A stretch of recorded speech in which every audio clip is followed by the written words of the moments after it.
17 minus 9 gives us 8.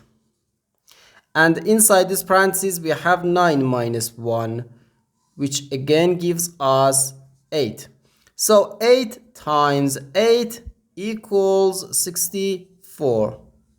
But this answer is not correct, because according to the order of operations, first we have to do parentheses, then exponents, then multiplication or division, and finally addition or subtraction. Remember that multiplication and division have equal priority and we have to work from left to right. And the same applies to addition and subtraction.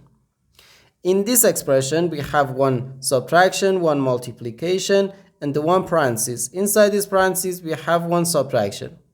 Here we have a multiplication, because in mathematics, when a number is placed next to parentheses, it means multiplication, and we usually don't write the multiplication sign for brevity. Okay, so according to the PEMDAS, first we have to do this parenthesis, then this multiplication, and finally this subtraction. If we do this subtraction before this multiplication or this parenthesis, it is wrong.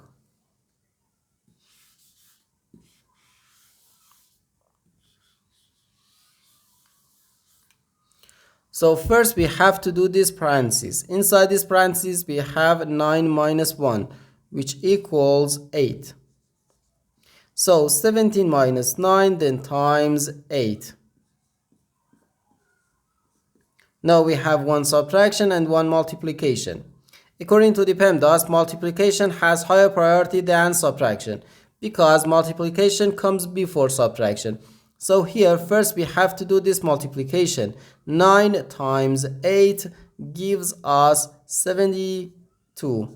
So we have 17 minus 72, which equals negative 55. And this is our final answer to this problem. The correct answer is negative 55.